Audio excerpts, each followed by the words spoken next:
ଭାରତର ପ୍ରାଣକେନ୍ଦ୍ର ଉତ୍କଳ ଦେଶ ବାରମ୍ବାର ଏହା ଯବନମାନଙ୍କ ଆକ୍ରମଣର ଶିକାର ହୋଇ ଆସିଛି। କାହିଁ କେତେ ବର୍ଷରୁ ଆକ୍ରମଣକାରୀମାନେ ଭଗବାନଙ୍କୁ ନେବା ପାଇଁ ଚେଷ୍ଟା କରିଛନ୍ତି। ଭଗବାନଙ୍କ ଆଲୌକିକତା ଉପରେ ତାଙ୍କ ପାପ ଦୃଷ୍ଟି ପକାଇଛନ୍ତି। ଅନେକ ଆକ୍ରମଣ କରିଛନ୍ତି ଜଗନ୍ନାଥ ମନ୍ଦିର ଉପରେ। ଭବିଷ୍ୟତ ମାଳିକା କହେ ଘଟଣାର ହବ ପୁନରାବୃତ୍ତି। ରୁଷର ସୈନିକମାନେ ବା ତ୍ରିଜଟା ମାନେ ଆକ୍ରମଣ କରିବେ ଶ୍ରୀମନ୍ଦିରକୁ ଆଉ ନେଇଯିବେ ପ୍ରଭୁ ଜଗନ୍ନାଥଙ୍କୁ। ଆଉ ଏଭଳି ଏକ ସମୟ ଆସିବ ଯେଉଁ ସମୟରେ ସମସ୍ତଙ୍କ ବୁଦ୍ଧି ବାଟ ଶୂନ୍ୟ ହୋଇଯିବ। ଆଉ ରୁଷର ସୈନିକମାନେ ମନ୍ଦିର ଆକ୍ରମଣ ପରେ ଚତୁର୍ଦ୍ଧା ମୂରତିଙ୍କୁ ରେଳ ମାଧ୍ୟମରେ ରୁଷ ନେଇଯିବାକୁ ଚେଷ୍ଟା କରିବେ। କିନ୍ତୁ ବୈରୀ ରେଳ ଷ୍ଟେସନରେ ହେବ ଏକ ବିସ୍ଫୋରଣ ଯେଉଁଠାରେ ଇଞ୍ଜିନ ଚୂର୍ଣ୍ଣ ହୋଇଯିବ, ଭାଙ୍ଗିଯିବ ଆଉ ଅନ୍ତର୍ଧ୍ୟାନ ହୋଇଯିବେ ମହାପ୍ରଭୁ। ଭବିଷ୍ୟତର ମାଳିକା କହୁଛି ରୁଷର ଆକ୍ରମଣ ବିଷୟରେ। ଭଗବାନଙ୍କ ଶ୍ରୀକ୍ଷେତ୍ର ଜଗନ୍ନାଥ କ୍ଷେତ୍ର ପୁରୀ ଆକ୍ରମଣର ଶିକାର ହେବ ରୁଷର ସୈନିକମାନଙ୍କ ଠାରୁ।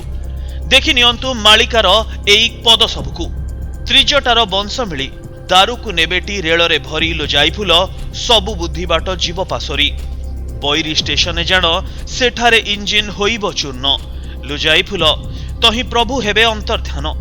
ଭକ୍ତ ସଙ୍ଗେ ଭଗବାନ ଦାରୁଙ୍କୁ ନେବେ ସେ ଛତିଆ ଗ୍ରାମ, ଲୋ ଯାଇଫୁଲ ତହିଁ ଭକ୍ତ ମିଳି ନାରାୟଣ। ଶ୍ରୀକ୍ଷେତ୍ର ଯେ ସପ୍ତ ଦିନ ଲୀଳା ଆରମ୍ଭିବେ ଛତିଆ ଧାମ, ଲୋ ଯାଇଫୁଲ ଠାବ ଭକତ ମିଳ ସେ ସ୍ଥାନେ। ତେବେ କଣ ମାନେ ହୋଇପାରେ ଏହି ପଦ ଗୁଡ଼ିକର? ତ୍ରିଜଟାର ଅର୍ଥାତ୍ ରୁଷିଆର ଲୋକମାନେ ବର୍ତ୍ତମାନ ରୁଷ ଆଉ ୟୁକ୍ରେନ ମଧ୍ୟରେ ଚାଲିଛି ଘମାଘୋଟ ଲଢ଼େଇ। ଅନ୍ୟପଟେ ମଧ୍ୟ ମାଳିକାର ଅନ୍ୟ ପଦରେ ଲେଖାଯାଇଛି ଯେ ରୁଷର କୂଟ ନଦୀ କୂଳରେ ରହିଛି ଏଭଳି ଏକ ଦିବ୍ୟ ଶକ୍ତି ଯାହାକୁ ରୁଷ ନିଜ ହାତକୁ ନେବ। ଆଉ ଯେଉଁ ଯୁଦ୍ଧାସ୍ତ୍ରକୁ ପ୍ରୟୋଗ କରିବା ପାଇଁ ତାକୁ ଆବଶ୍ୟକ ହେବ ଏକ ଶକ୍ତିପିଣ୍ଡର। ତେବେ ଏକଥା ପ୍ରଚଳିତ ଅଛି ଜଗନ୍ନାଥଙ୍କ ଦାରୁ ବ୍ରହ୍ମ ଭିତରେ ଯେଉଁ ପିଣ୍ଡ ରହିଛି ତାହା ବାସ୍ତବରେ ଶ୍ରୀକୃଷ୍ଣଙ୍କ ହୃଦୟ ଅଟେ ଏବଂ ତାହା ଏକ ଶକ୍ତିପୁଞ୍ଜ ଅଟେ। ତାହା ଏଭଳି ଏକ ଶକ୍ତିପୁଞ୍ଜ ଯାହା କେବେ ବି ସରିବ ନାହିଁ, ଅର୍ଥାତ୍ ଅଜସ୍ର ଶକ୍ତି ସୃଷ୍ଟି ହୋଇପାରିବ ସେହି ଶକ୍ତିପୁଞ୍ଜ ଭିତରୁ। ବୋଧହୁଏ ଏହି ଶକ୍ତିପୁଞ୍ଜକୁ ହିଁ ବ୍ୟବହାର କରିବେ ରୁଷର ବୈଜ୍ଞାନିକମାନେ ଏବଂ ଯେଉଁଥିପାଇଁ ପୁରୀ ଉପରେ ଆକ୍ରମଣ କରିବାକୁ ସେମାନେ ଯୋଜନା କରିବେ। ନହେଲେ କଣ କାରଣ ହୋଇପାରେ କାହିଁକି ରୁଷର ଲୋକମାନେ ବା ରୁଷର ସୈନିକମାନେ ଜଗନ୍ନାଥ ଦେଶକୁ ନିଜ ଆକ୍ରମଣକୁ ଆଣିବେ ଆଉ କାହିଁକି ଚତୁର୍ଦ୍ଧା ମୂରତିଙ୍କୁ ନେଇଯିବେ ନିଜ ସହିତ ରେଳ ଯୋଗେ। ତେବେ ଆଉ ଏକ କଥା ମଧ୍ୟ ଆପଣଙ୍କ ମନକୁ ଆସିପାରେ, କାହିଁକି ରୁଷର ସୈନିକ ଏରୋପ୍ଲେନ ବା ପ୍ଲେନ ଯୋଗେ ଜଗନ୍ନାଥଙ୍କୁ ନେଇପାରିବେ ନାହିଁ?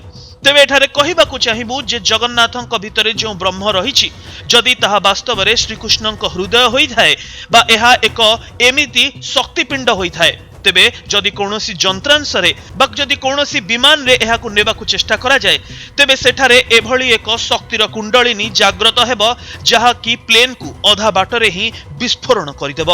ତେବେ ଏହା ହିଁ ରହିବ ଏକ କାରଣ କାହିଁକି ରୁଷର ଲୋକମାନେ ଜଗନ୍ନାଥଙ୍କ ଦାରୁକୁ ଟ୍ରେନ ଯୋଗେ ନେବା ପାଇଁ ଚେଷ୍ଟା କରିବେ। କାରଣ ଅନେକ କୁହନ୍ତି ଯେତେବେଳେ ଜଗନ୍ନାଥଙ୍କ ଘଟ ପରିବର୍ତ୍ତନ ହୁଏ ଏହି ବ୍ରହ୍ମକୁ ଯେଉଁ ବ୍ୟକ୍ତି ଗୋଟିଏ ଦାରୁରୁ ଆଉ ଗୋଟିଏ ଦାରୁକୁ ନେଇ ରଖେ ତାର ମୃତ୍ୟୁ ହୋଇଯାଏ। ତେବେ ଏକଥା କେତେ ସତ କେତେ ଭୁଲ ତାହା ଆମେ ଜାଣୁନା।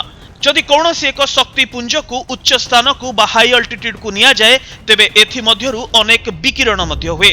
ଯଦି ଜଗନ୍ନାଥଙ୍କ ଦାରୁ ଭିତରେ ଏଭଳି ଶକ୍ତିର ପୁଞ୍ଜ ରହିଛି ନିଶ୍ଚିତ ଭାବରେ ଏହାକୁ ଆକାଶ ମାର୍ଗରେ ନେବା ସୁରକ୍ଷିତ ହେବ ନାହିଁ। ଅନ୍ୟପଟେ ମଧ୍ୟ ଅନେକ ନଜିର ରହିଛି ବଡ଼ ବଡ଼ ଦେଶମାନେ ଏଭଳି ଶକ୍ତିପିଣ୍ଡ ବା ଏଭଳି ନ୍ୟୁକ୍ଲିୟର ରିଆକ୍ଟରକୁ ନେଇଯାଆନ୍ତି ସ୍ଥଳ ଭାଗରେ ଆଉ ଏହାକୁ ଅତି ସୁରକ୍ଷିତ ଭାବେ ନିଆଯାଏ। ତେବେ ଆପଣ ସନ୍ଦେହ କରିପାରନ୍ତି ଏହା କେବଳ ଏକ ଗୁଲିଗପ ହୋଇପାରେ, କିନ୍ତୁ ଆମେ ଯାହା ଚିନ୍ତା କରୁଛୁ ନିଶ୍ଚିତ ଭାବରେ ଏହା ହିଁ କାରଣ ରହିବ ଜଗନ୍ନାଥ ଧାମ ବା ପୁରୀ ଉପରେ ରୁଷର ଆକ୍ରମଣକୁ ନେଇ। କାରଣ କଣ ଏଭଳି ଜିନିଷ ଅଛି ପୁରୀରେ ଯାହାକୁ ରୁଷ ନିଜ ସହିତ ନେବାକୁ ଚାହିଁବ?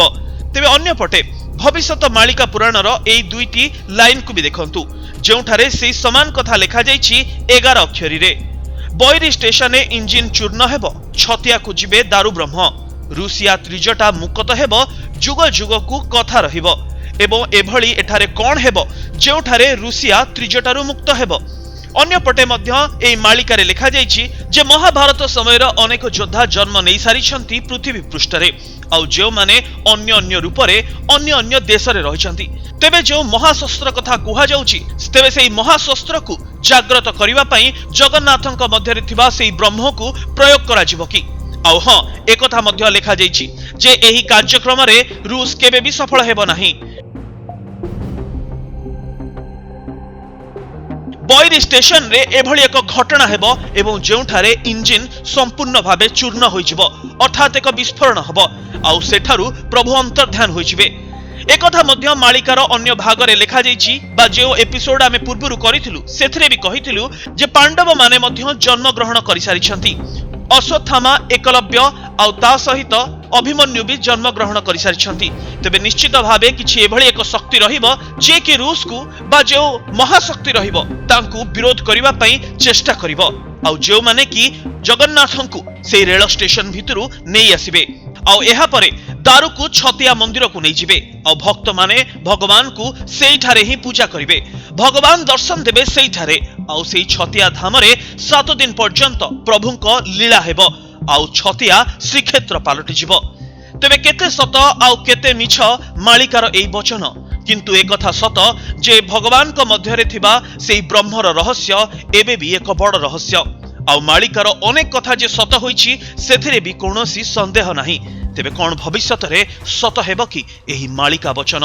कौन पूरी थरे श्रीमंदिर आक्रमणर शिकार हेबो कि रूस रो सैनिक मानक द्वारा अर्थात त्रिजटा मानक द्वारा? Bureau report, Odisha Bhaskar.